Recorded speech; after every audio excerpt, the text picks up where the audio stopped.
Okay, hey guys, it's Megan Kiana and welcome back to my channel. Today we're going to be doing my April wrap-up. I read 5 books in the month of April and I'm very shocked at that, but let's go ahead and get started with the video. The way I do my wrap-ups is I do it from the first book I read to the current book, the last book I read. So come on. First book I finished was Tokyo Dreaming by Miko Jean. I'll try to remember to link the reading vlog up here. I rated this a 3.5 out of 5 stars. I enjoyed it a lot. I go more into detail in my reading vlog. It just annoyed me with the back and forth, like, should I do right by my family? What should I do? But I enjoyed this story. I hope we get to see more of Izumi and her family if this author ever does continue on with the series. But I did enjoy it. The second book I ended up reading was Carval by Stephanie Garber. I finally took the jump and decided to start this series, and I'm very happy I did.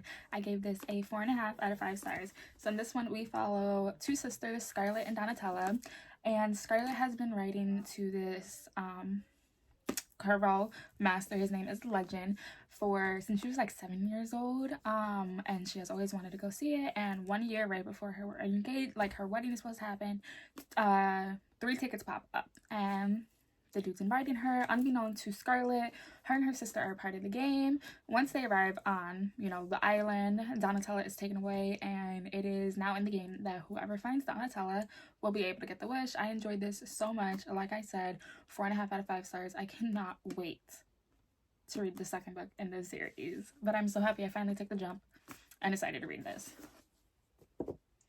The third book I finished reading was King of Pride by Anna Huang. This is the second book in the King of Sin series. Again, I'll try to remember to link the reading vlog on the eye. And this one, we follow Vivian's best friend Isabella, and we follow Kai Young. We're introduced to both of them in the first book.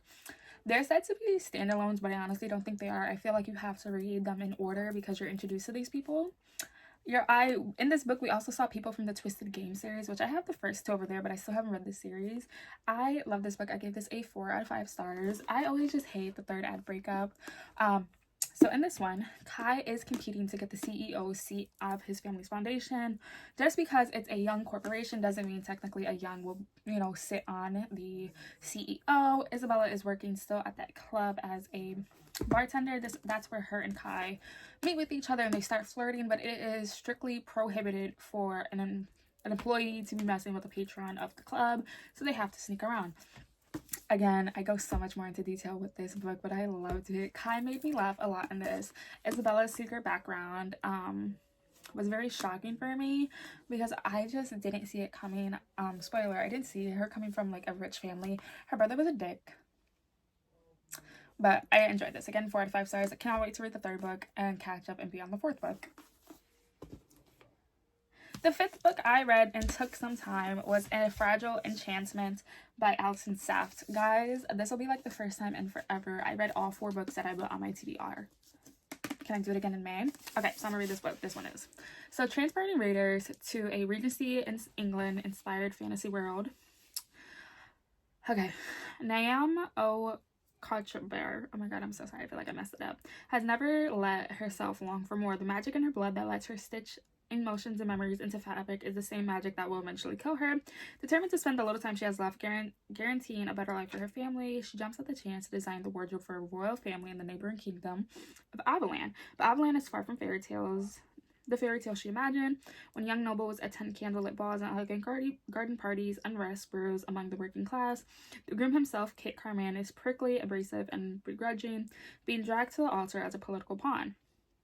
But when the two grow closer, an unlikely friendship blossoms into something more until anonymous gossip columnist starts buzzing about their chemistry. So, like I said, it took me forever to get into this.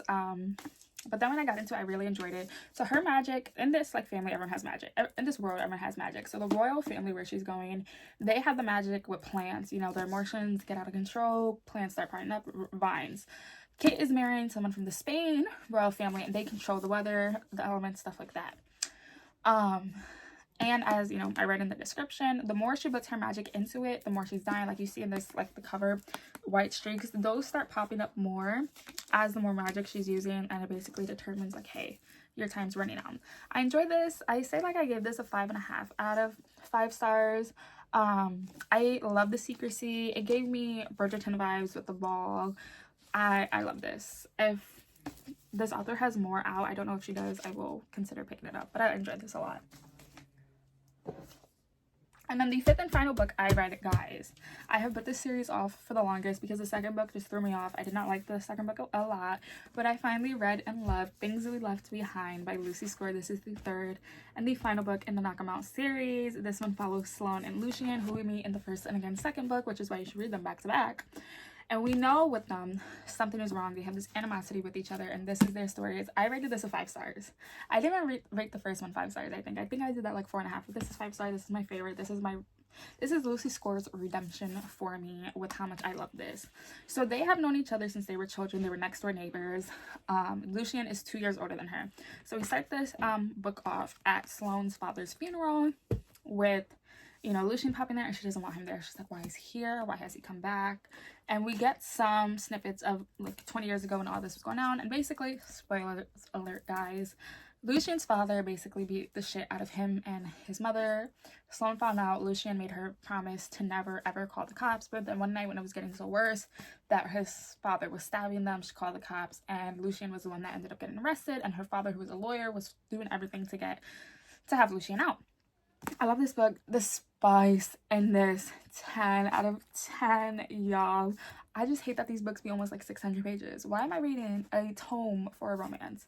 But again, my favorite book out of the series. I'm so sad that we're done with this series.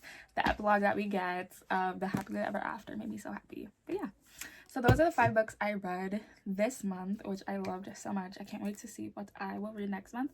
I'll be leaving here a video you guys should go check out, and I'll see you very soon. Bye, guys.